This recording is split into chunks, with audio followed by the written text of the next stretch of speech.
I want to talk to you about why the traditional way we teach kids writing and grammar actually generates fear and frustration and irritation. My name is Fred Lybrand.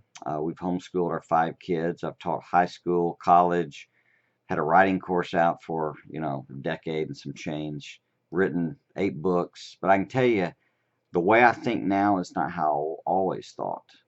There's a time in my life that I obsessed on grammar, that I tried to know the 33 uses of the comma, that I spent a lot of energy trying to say it right. I wanted to make sure that if I used the word myself in a sentence, I preceded it with I.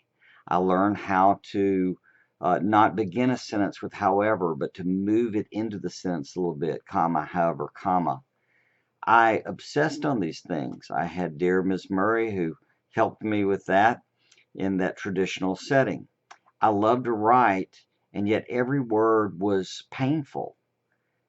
And I think it's a function of the traditional way of learning to write. See, traditionally, what we do is we have a mindset that there's a right way to say it, and that the grammar is a fixed set of rules, like math rules. And as a result, if we can just do the grammar rules correctly, what spits out is a proper sentence.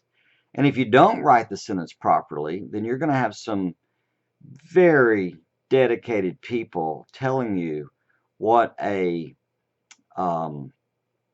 deity forsaken part of the problem in this world with language and communication you are. And once you write it, you don't have a way to take it back. It's in the permanent record. So you know what that does when you start going through life thinking that language like math has an exact way to say it, and you better do it right or people are going to really jump on you?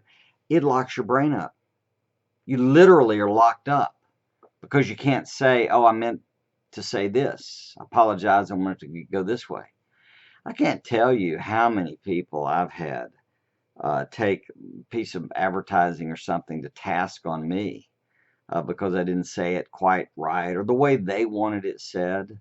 I have some misspellings. I make faux pas. It happens all the time. In fact, in human communication, these faux pas in language are a lot of where we get humor. We just, laugh about it and are able to move on. But writing, that's a bigger deal. Well, here's the thing. There are 100 years of studies that show us the more grammar we teach kids, the worse they write. The more grammar we teach kids, the less motivated they are. The traditional way, what we call traditional way of writing or teaching writing connected to grammar and correctness, is only since the late 1700s when the first grammar book came on the forefront.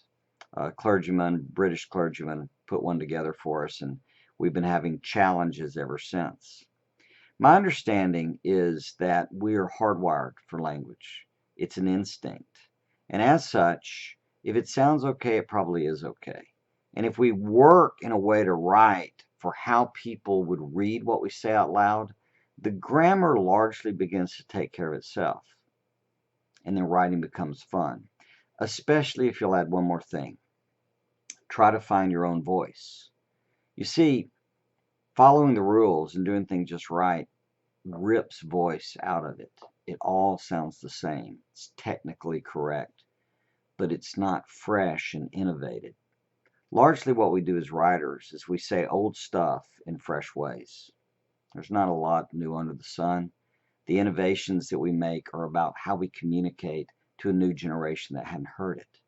If you want to grow your kids as writers, chillax on the grammar stuff and emphasize just write it. We can always edit. I hope that helps. Thanks.